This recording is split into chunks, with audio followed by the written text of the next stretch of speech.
যুবক ভাইয়েরা শুনেন, তারপরে পা সামনের দিকে আগায় দিয়ে আপনারা ইউজড হচ্ছেন, ব্যবহৃত হচ্ছেন। অনেকে আপনাদেরকে তার চেয়ার, তার ক্ষমতার জন্য আপনাদেরকে ব্যবহার করে। সামান্য কিছু বিরানি আর 500 টাকার নোট পাইয়া তারপরে সামনে পিছনে যে মোটরসাইকেল শুডাউন করে চামচামি করেন, লজ্জা করে না? এই যৌবন কোন নেতার চামচামি করার জন্য দেওয়া হয় নাই। এই যৌবন দেওয়া হয়েছে আল্লাহর জমিনে, আল্লাহর কোরআনের রাজ কায়েমের জন্য।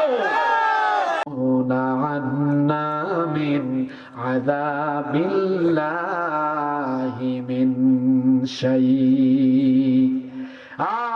কর্মীরা নেতাদেরকে আটকাবে। কোন নেতা আর কোন কর্মী? সেই নেতা আর সেই কর্মী যারা আল্লাহ এবং রাসূলের আনুগত্যের বাইরে গিয়ে, যারা নিজেদের মত পথ, নিজেদের আদর্শের লড়াই করে, যারা এই দুনিয়াতে নামাজ রোজা দিন কোরআন হাদিস সব ছেড়ে দিয়ে জাহান্নামের পথে পরিচালিত হয়েছে, সেই সকল ভণ্ড নেতা আর কর্মীদের সাক্ষাৎ। কর্মীরা বলবে, নেতা দাঁড়ান, কথা আছে। কি রে, কি কথা? ইন্না কুন্না লাকুম তাবাআন, নিশ্চয়ই আমরা আপনাদের অনুসারী ছিলাম।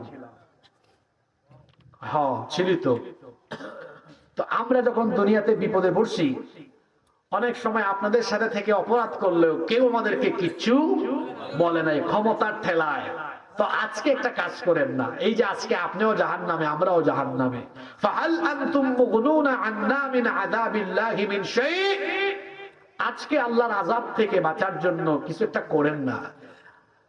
এগুলা কি কিতাবের কিচ্ছা না কোরআনের আয়াত? জোরে বলেন, কিছু একটা করেন না। নেতা তখন বলবে, শোন, বেশি লাফালাফি করিস না। নেতা এবার কর্মীর উদ্দেশ্যে ভাষণ আরম্ভ করবে। নেতাদের খাসলত হলো মাইক পাইলে মাইক না ছাড়া। মাইক পাইলেই হইছে, ওইখানেও কিয়ামতের দিন বক্তৃতার সুযোগটা নিয়ে নিবে, চান্সটা নিবে। বলবে, শোন আমার কর্মী, কিছু কথা আমার আছে। কর্মী মনে করবে সম্ভবত নেতা এমন কিছু শোনাবে যেটা শোনার পরে আমরা আশান্বিত হব, কিন্তু শোনার পরে দেখবে না, হতাশার কথা নেতা শুনিয়েছে। নেতা বলবে, শোনো আমার কর্মীরা, ক্বালু লাউ হাদানাল্লাহু লাহাদাইনাকুম। যুবক ভাইয়েরা শুনেন, তারপরে পা সামনের দিকে আগায় দিয়ে আপনারা ইউজড হচ্ছেন, ব্যবহৃত হচ্ছেন। অনেকে আপনাদেরকে তার চেয়ার, তার ক্ষমতার জন্য আপনাদেরকে ব্যবহার করে। সামান্য কিছু বিরানি আর 500 টাকার নোট পাইয়া তারপরে সামনে পিছনে যে মোটরসাইকেল শুডাউন করে চামচামি করেন, লজ্জা করে না? এই যৌবন কোন নেতার চামচামি করার জন্য দেওয়া হয় নাই। এই যৌবন দেওয়া হয়েছে আল্লাহর জমিনে, আল্লাহর কোরআনের রাজ কায়েমের জন্য। সম্মানিত ভাইয়েরা, দাঁড়ান, স্লোগানে একবারে মজা দিয়ে আমি শেষ করি না। এই আয়াত ভালো করে শুনুন। নেতা বলবে, লাউ হাদান আল্লাহ, যদি আল্লাহ আমাকে হেদায়েত দিতেন, লাহাদাইনাকুম, তাহলে অবশ্যই তোমাদেরকে আমরা হেদায়েত দিতাম। কি আর করবা বলো, আমরা নিজেরাও হেদায়েত প্রাপ্ত ছিলাম না, তাই তোমাদেরকেও হেদায়েত দিতে পারি নাই। কর্মীরা বলবে, এটা কোনো কথা হইল নাকি? নেতারা বলবে, চুপ চুপ, কোনো কথা বলিস না। নেতারা তখন বলবে, সাওয়াউন আলাইনা আজাজি'না আম সাবারনা মালানা মিন মাহিস। আজকে যতই লাফালাফি, চিৎকার চেঁচামেচি আর যাই করো না কেন, আজকে জাহান্নামে নেতা আর কর্মীর আযাবের অবস্থা হবে সমান সমান। ভালো করে শোনেন। নেতা সেদিন কর্মীর কোন উপকারে? আরে জাহান্নাম তো বহু দূরে। আপনি কি দেখেন নাই বাংলাদেশে 5-6 মাস আগে ওই হাসর, ওই আখিরাত আসার আগে দুনিয়াতে চোখের সামনে দেখেছেন অনেক নেতা তার কর্মী ফেলে রেখে সেই এক্সিট নিয়ে চোরের মতো দেশ ছেড়ে পালিয়ে গিয়েছে। কিয়ামতের আগে আরেক কিয়ামত দেখছেন আপনারা? কি দেখেন নাই? দেখছি। আশ্চর্য লাগে। এখনো কিছু বেহায়ার বেহায়া ফেসবুকে তার ওই নেতা নেত্রীর পক্ষে লেখে। লজ্জা করে না? শরম লাগে না? তোমাকে বিপদের মুখে ফেলায়া তোমার নেতা নেত্রী চলে গিয়েছে, তার পক্ষে কথা বলো। তোমার মতো বেহায়ার না। এই দেশে গত 16-17 বছর আলেম ওলামারা ভালো ছিলেন না নির্যাতিত ছিলেন? কথা বলেন না কেন? নির্যাতিত ছিলেন। কোরআনের পক্ষের মানুষরা মজলুম ছিলেন। কিন্তু আপনারা আমাকে বলেন, কেউ কি চুরের মতো দেশ ছেড়ে পালায় গিয়েছে? কথা বলেন, পালায় গিয়েছে? আমরা 15 বছর জুলুম নির্যাতন সহ্য করে দেশে থাকতে পারলাম। এমন কি করছেন আপনারা যে 5 তারিখের পরে আপনারা 5টা মিনিটও দেশে থাকতে পারলেন না? কথা বুঝতে পেরেছেন? কই এর আগে তো 15 বছর মজলুম ব্যক্তিরা রিমান্ডে, আয়না ঘরে, জেল জুলুম ফাঁসিতেও ছিল, কেউ দেশ ছেড়ে জোরে বলে পালিয়েছে। পালায় কারা? চোর, ডাকাত, সন্ত্রাসী, চাঁদাবাজ, লুটেরা যারা পালিয়ে যায় তারা। ভালো মানুষ পালায় না। ব্যাককলের ব্যাককলে আবার ফেসবুকে এখনো কমেন্ট করে, এখনো লিখে। তোর লজ্জা করে না? তোর খারাপ লাগে না? লজ্জা নাই। ওখান থেকে বসে বসে কর্মসূচি দেয়, আর তুমি এখান থেকে ফাল মারো। তুমি এখনো ফাঁদ বুঝো না গুগু। তোমারে আগে পালায়া যাওয়ার আগে এরা তোমাদেরকে ব্যবহার করছে, এখনো ব্যবহারই করছে।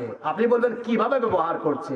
ওখানে পালায়া গেছে তো এসি রুমে আছে, আর আপনাকে রাস্তায় নামাইয়া বিপদে ফেলাতে চায়, অত আরামে আছে। এইভাবে করে সারাটা জীবনেরা মানুষের লাশের উপরে রাজনীতি করেছে। এটা এখনো আপনি বুঝে নিন। ব্যাককল। আল্লাহ তাআলা এই জাতির লোকদেরকে হেদায়েত দাও, বুঝার তৌফিক দাও। রক্ত আর জীবন এটা কোনো মানুষের জন্য নয়। এই রক্ত আর জীবন আমরা উৎসর্গ করব কার জন্য? আরো জোরে বলতে হবে, কার জন্য? দেখেন কি বিপদ। কর্মী বলতেছে, নেতা একটু বাঁচান না। তোরে কি বাঁচাইতাম, আমি বিপদে আছি। এই তো কিয়ামতের জাহান্নামের খবর। আর কিয়ামতের আগে দেখছেন আরেক কিয়ামত আছে? কেউ আছে? জোরে বলুন, আছে? তো এই যে শালনগরে লোহাগাড়ায় কিছু পাতি নেতা ছিল না? বলেন না কেন, ছিল কিনা? আমি তো আপনাদের এলাকায় গত 6-7 বছর আসছি নিয়মিত। আমি সবই তো জানি। High high high high high. এই যে প্রতিটা এলাকায় এলাকায় পাতি নেতা, চামচা। তোমার মতো চামচা ঢাকা এয়ারপোর্ট যাওয়ার মতো ভাড়ার পয়সাও তোমার নাই, কিন্তু তোমার নেতা কিন্তু টিকিট কাইটা ঢাকা থেকে উড়াল মারছে। আর তুমি যে তার পক্ষে তো চামচামি করলা, তোমার তো ভাড়ার পয়সাটাও নাই ওই ঢাকা এয়ারপোর্ট পর্যন্ত যাওয়ার। কিসের চামচামি করো? এজন্যই যুবকদেরকে বলেছি, পৃথিবীতে কারো চামচামি করবেন না।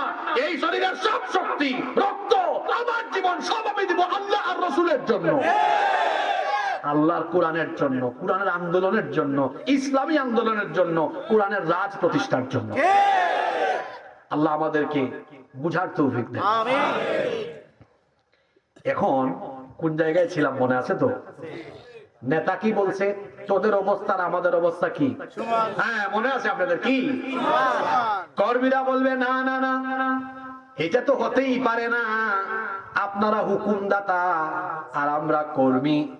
এখন যদি আযাবটা সমান সমান হয়ে তা তো বেমানান, আমরা এটা মানি না।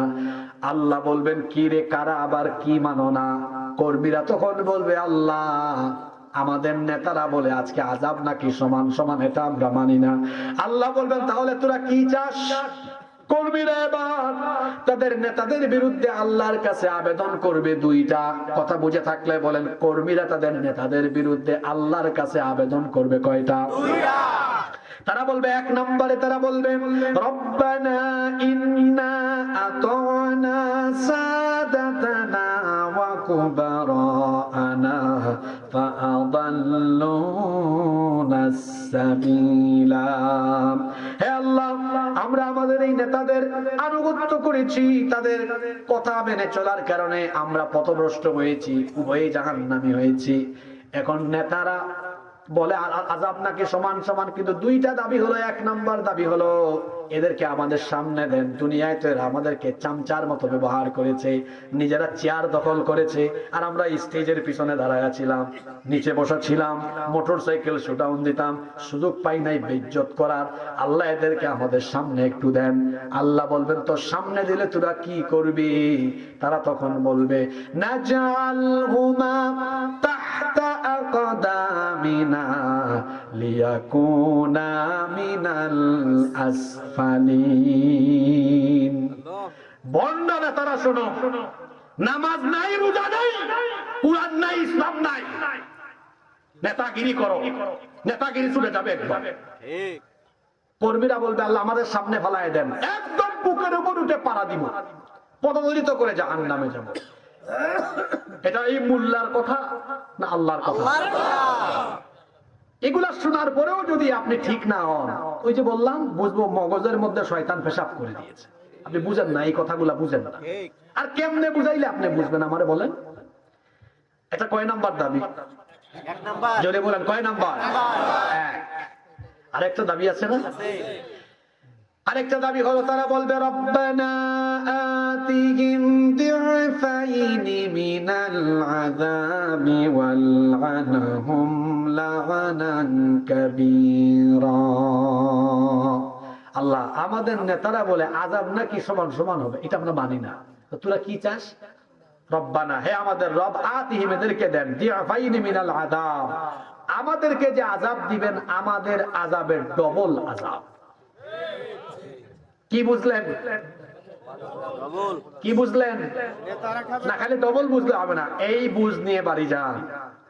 কোরআন ছাড়া, হাদিস ছাড়া, রাসূলের আদর্শ ছাড়া কাউকে আমরা নেতা হিসাবে গ্রহণ করব না। নইলে নেতা কর্মী উভয়ই জাহান্নামে। কি বলেন? জাহান্নামে। বানায় বললাম নাকি? না। কত নাম্বার সূরা? সূরা ইব্রাহিমের 24। হ্যাঁ, কে বলছে এটা? একদম খাঁটি শ্রোতা আমার। সূরা ইব্রাহিম 14 নম্বর সূরা, আয়াত নম্বর কত? 21। কত? বাড়ি গিয়ে আমরা মিলাই নিব ইনশাআল্লাহ। হঠাৎ করে এবার জাহান্নামের শয়তানের সাথে দেখা হবে। আপনারা কি শয়তান কোনোদিন দেখছেন? কে বলছে দেখেন না? আপনারা ডেইলি দেখেন শয়তানকে, বলবেন যে এটা আবার কেমন? তো শয়তান তো শুধু জিনের ভিতরে না, শয়তান কি ইনসানের ভিতরে আছে না? আল্লাযী ইউওয়াসউইসু ফি সুদুরিন নাসি মিনাল জিন্নাতি ওয়ান নাস। মানুষের অন্তরে প্ররোচনা দানকারী শয়তান দুই জাতি থেকে, মিনাল জিন্নাতি, জিন থেকে, ওয়ান নাস, এবং মানুষ থেকে। শয়তান শুধু জিনের ভেতরে না, মানুষের ভেতরেও আছে।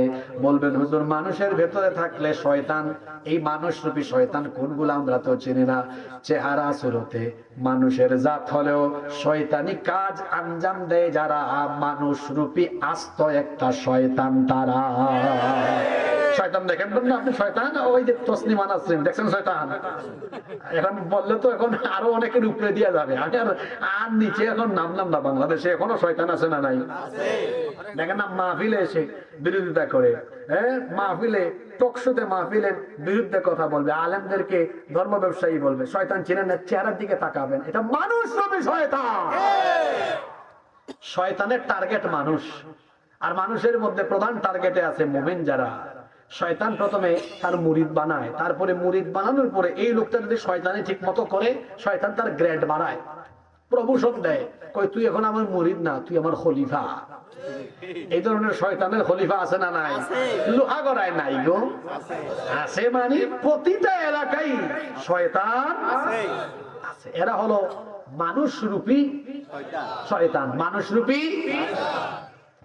আচ্ছা, এবার জাহান্নামে আসল শয়তানটার সাথে দেখা হবে। আসল শয়তান কোনটা? ইবলিস। যদি বলেন আসল শয়তান কোনটা? আটকাই দিবে বাবাজি শয়তান দাঁড়াও, তুমি তো বহুত ধোঁকা দিয়েছো আমাদেরকে দুনিয়া, তোমারে পাইছি আজকে ছাড়বো না। শয়তান বলে বস, তো লাফালাফি করিস না। শয়তান এবার তার মুরিদদের উদ্দেশ্যে ভাষণ দিবে। আল্লাহ তাআলা পরের আয়াতে বলছেন, ওয়াকালাশ শাইতানু লাম্মা কুদিয়াল আমরু ইন্নাল্লাহা ওয়া'আদাকুম ওয়া'দাল হক ওয়া ওয়া'আদতুকুম ফাআখলাফতুকুম। শয়তান তখন বলবে, নিশ্চয়ই আল্লাহ তোমাদের সাথে যে ওয়াদা করেছিলেন, আল্লাহ তার ওয়াদা পূরণ করেছেন। তাকাও জান্নাতের দিকে, তিনি ওয়াদা করেছিলেন তার গোলামি করলে জান্নাত পাওয়া যাবে। সত্যি তিনি জান্নাত দিয়ে দিয়েছেন, তার গোলামদেরকে জান্নাত দিয়েছেন। আর আমার ওয়াদা ছিল ভিন্ন, আমি ওয়াদা করেছিলাম তোমাদেরকে জাহান্নামে আনবো, আমিও আমার ওয়াদা রাখছি। আল্লাহ তার ওয়াদা পূরণ করেছে, আমিও আমার ওয়াদা পূরণ করেছি। তবে আমাকে দোষারোপ করো না, মা কানা লি আলাইকুম মিন সুলতান, তোমাদের উপরে আমার কোনো কর্তৃত্ব ছিল না। তবে হ্যাঁ, আমি এতটুকু কাজ করেছিলাম, ইল্লা আন দাউতুকুম ফাস্তাজাবতুম লি, আমি শুধু তোমাদেরকে কুপথে জাহান্নামের পথে ডাকতাম আর তোমরা না বুঝি আমার দিকে দৌড় মারতা। সুতরাং কেন আজ আমাকে দোষারোপ করো? ফালা তালুমুনি ওয়া লুমু আনফুসাকুম, তোমাদের এই কঠিন পরিণতির জন্য আমাকে তোমরা দোষারোপ করো না, দায়ী করো না। নিজেদের এই পরিণতির জন্য আজকে তোমরা নিজেরাই দায়ী। শয়তান তখন জাহান্নামীদের উদ্দেশ্যে বলবে, মা আনা বিমুসরিখিকুম ওয়া মা আনতুম বিমুসরিখি, তোমরা আজ কি বিপদে আছো, তোমাদের চাইতেও বড় বিপদে আমি আছি। আজকে তোমাদেরকে তোমাদের বিপদ থেকে আমি বাঁচাতে পারবো না, আবার আমাকেও তোমরা আমার বিপদ থেকে বাঁচাতে পারবা না। কোনো ফায়দা হবে? এই জাহান্নামে কেউ আপনার কোনো উপকারে আসবে না, কোনো কিছু দিয়ে আপনি সেখান থেকে বের হতে পারবেন না। আল্লাহ তাআলা বলছেন, ইয়াওয়াদুল মুজরিমু লাউ ইয়াফতাদি মিন আযাবি ইয়াউমাইযিন বিবানি ওয়া সাহিবাতিহি ওয়া আখিহি ওয়া ফাসিলাতিহি আল্লাতী তুওয়ি ওয়া মান ফিল আরদি জামিআন সুম্মা ইউনজি। সেই দিন জাহান্নামীরা জাহান্নাম থেকে বাঁচার জন্য তার নিজের সন্তান, তার নিজের স্ত্রী, ভাই, এমনকি আত্মীয় স্বজন, দুনিয়ার সবকিছুর বিনিময়ে জাহান্নাম থেকে বাঁচতে চাইবে। কিন্তু আল্লাহ বলছেন, ফাল ইয়াউমা লা ইউখাযু মিনকুম ফিদিয়াতুন ওয়ালা মিনাল্লাযীনা কাফারু মাওয়াকুমুন নারু হিয়া মাওলাকুম ওয়া বিইসাল মাসীর। কারো কাছ থেকে কোনো মুক্তিপণ নেওয়া হবে না, মুক্তিপণ নিয়ে কাউকে জাহান্নাম থেকে রক্ষা করা হবে না। দুনিয়ার কোনো কিছু দিয়ে জাহান্নামীদেরকে জাহান্নাম থেকে মুক্তি দেওয়া হবে না। এই জাহান্নামে কারা যাবে? আল্লাহর হুকুম আহকাম বিধিবিধান লঙ্ঘন করবে যারা জাহান্নামে যাবে। বেনামাজি যারা জাহান্নামে যাবে তারা। বেনামাজিদের জন্য আলাদা ক্লাসের একটা দুয়ার আছে, জাহান্নামের আলাদা একটা দরজা আছে, আলাদা একটা স্থান আছে, সেটার নাম সাকার। ওই সাকারে তাদেরকে যখন ঢুকানো হবে, বলা হবে, তুই এখানে কেন এসেছিস? জাহান্নামীরা তখন বলবে, ক্বালু লাম নাকু মিনাল মুসাল্লিন, আমরা নামাজি ছিলাম না। বেনামাজিদেরকে জাহান্নামে দেওয়া হবে। ও আমার বাবারা, আমার ভাইয়েরা, তাহলে আমরা নামাজ ছাড়বো না আদায় করব? বলেন, নামাজ ছাড়বেন না আদায় করবেন? আমাদের সবচেয়ে বড় দুশমন, তার নাম হলো শয়তান। এই শয়তান কোন সময় হাসে আর কোন সময় কাঁদে? আল্লাহর নবী বলেছেন, যখন কোন ব্যক্তি আল্লাহকে সাজদা দেয়, শয়তান এই দৃশ্য দেখে ইয়তাজালাশ শাইতানু ফায়াবকি। হাদিস শরীফে এসেছে, আল্লাহর নবী বলেছেন, এই দৃশ্য দেখার পরে শয়তান মনের বেদনায় ওই ব্যক্তির কাছ থেকে দূরে চলে যায়। ফায়াবকি, অতঃপর কান্না করে। এই হাদিস আমাকে আপনাকে কি শিক্ষা দিল? আমরা নামাজে গেলে ইবলিস কাঁদে, আর না গেলে ইবলিস হাসে। এবার বলেন তো দেখি, আমরা নামাজে গেলে ইবলিস কি করে, আর না গেলে ইবলিস কি করে? এখন বলেন, 5 ওয়াক্ত নামাজের টাইমে আপনারা ইবলিসকে কাঁদাবেন না হাসাবেন? সবাই তো বললেন না, কি করবেন? নামাজে গেলে খুশি হন কে? না গেলে খুশি কে? আপনারা কাকে খুশি করবেন? করবেন তো ইনশাআল্লাহ?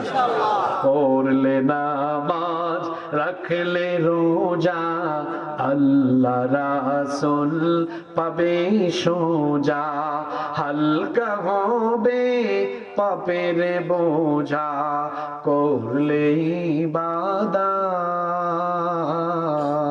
পাবে তুমি রোজ হাসরে প্রতিদানে জান্নাত। প্রতিদানে জান্নাত। নামাজ হলো জান্নাতের চাবি। এরপরে আব্বা আম্মার সাথে বেয়াদবি করলে জান্নাত না জাহান্নাম? রাসূল বলেছেন হুমা জান্নাতুকা আও হুমা নারুকা, পিতামাতা তোমার জান্নাত অথবা পিতামাতা তোমার জাহান্নাম। পিতামাতাকে খুশি করলে আল্লাহ খুশি হয়ে জান্নাত দিবেন। পিতামাতা বেজার, বেজার কে? আল্লাহ। যদি বলেন বেজার হবেন কে? তাহলে আব্বা আম্মার আমরা খেদমত করব না তাদের সাথে আজে বাজে আচরণ করব? সবাই আব্বা আম্মার খেদমত করবেন তো? স্ত্রীর হক, স্বামীর হক, পরিবারের হক, সন্তানের হক, প্রতিবেশীর হক আদায় করব। কারণ মানুষের হক বিনষ্টকারী ব্যক্তির জন্য জান্নাত না জাহান্নাম? জান্নাত না জাহান্নাম? এজন্য কোনো মানুষের হক আমরা নষ্ট করব, হারাম খাবো না। কারণ হারাম খুর জান্নাতি না জাহান্নামী? তাহলে আমরা হারাম খাবো না ইনশাআল্লাহ। মহিলা প্যান্ডেলে থাকা মা বোনেরা, বেপরদা নারী জান্নাতি না জাহান্নামী? আমরা বেপরদায় থাকবো না, রাজি আছেন? সবাই জোরে বলেন না ইনশাআল্লাহ। কোরআন সুন্নাহর পথ বাদ দিয়ে অন্য পথে গেলে জান্নাতি না জাহান্নামী?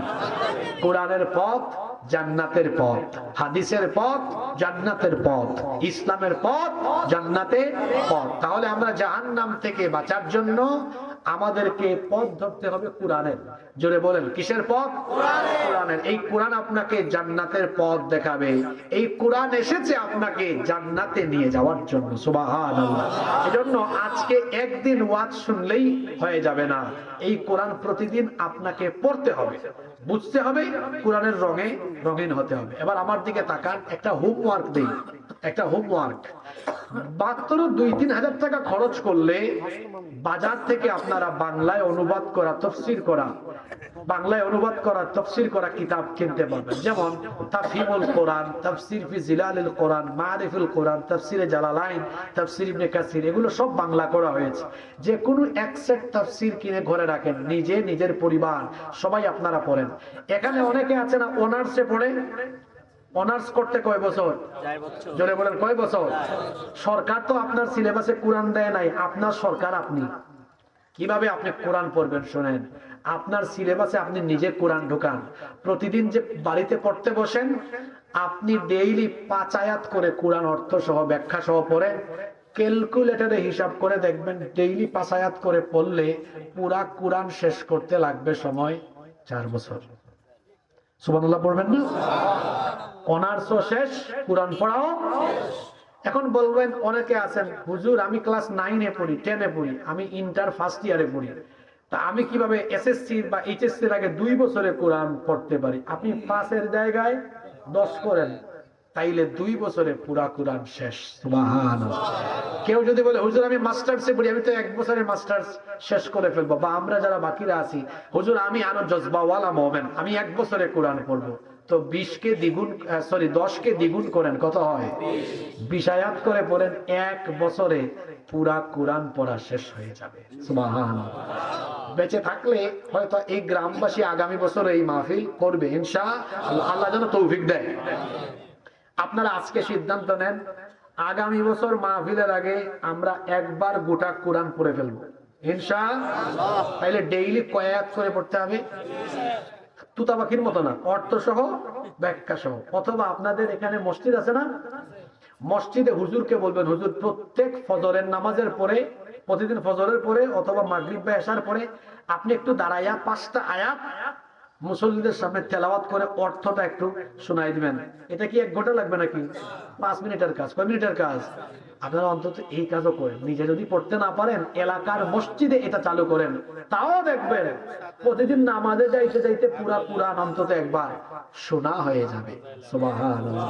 সামনে তো রমজান মাস আসতেছে, রমজান মাসে কোরআন শুনেন আপনারা, কিন্তু অর্থ সহ তো শুনেন না। আবার রমজান মাসে হক আদায় করিয়েন, কারণ আমাদের দেশে অনেকে রমজান মাসে কোরআন তেলাওয়াতে বেয়াদবি করে। এমন ভাবে কোরআন পড়ে দেখা যায় যে সে যখন কোরআন পড়তেছে তখন বেয়াদবি করতেছে, তামাশা করতেছে। এমন ভাবে পড়ে শুধু ইয়ালামুন আর তামালুন বোঝা যায়, মাঝখানে কিচ্ছু বোঝা যায় না।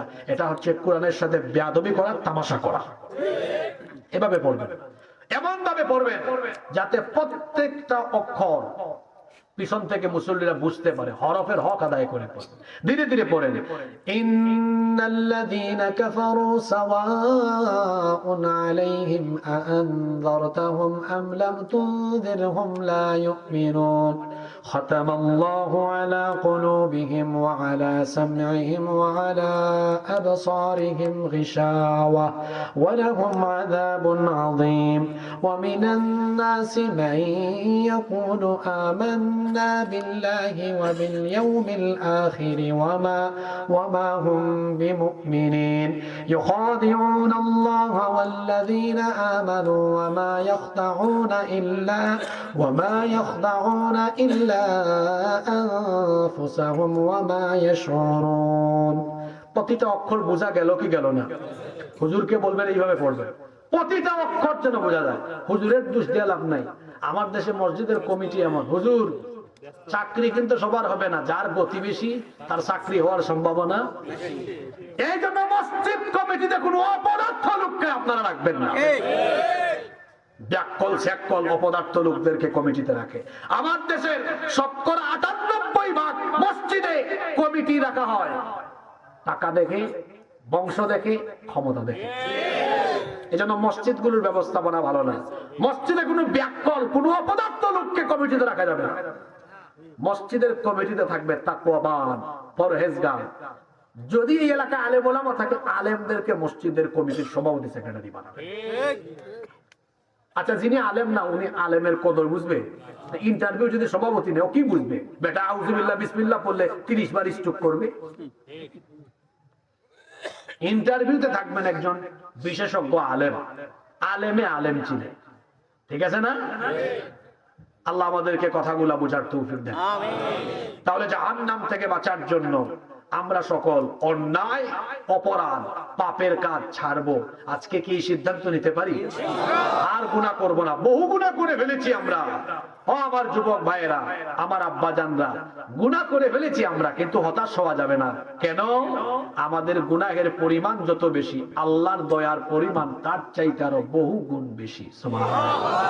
আজ যদি আমরা এখানে তওবা করে উঠি, আল্লাহ আমরা না বুঝে গুনাহ করেছি, আর করব না, আমরা আজ থেকে নামাজ ছাড়বো না, কোন নেক কাজ ছাড়বো না, আর সব পাপ আমরা ছেড়ে দিব। আজ থেকে আমরা সঠিক পথে চলবো, কারণ মরণের কোনো গ্যারান্টি, যে কোনো সময় এটা চলে আসতে পারে। এই সিদ্ধান্ত নিয়ে আমরা এখান থেকে উঠলে, এখন যে মোনাজাত ধরবো, বাড়ি যাওয়ার আগে আল্লাহ আগের জীবনের সব গুনাহ মাফ করে দেবে।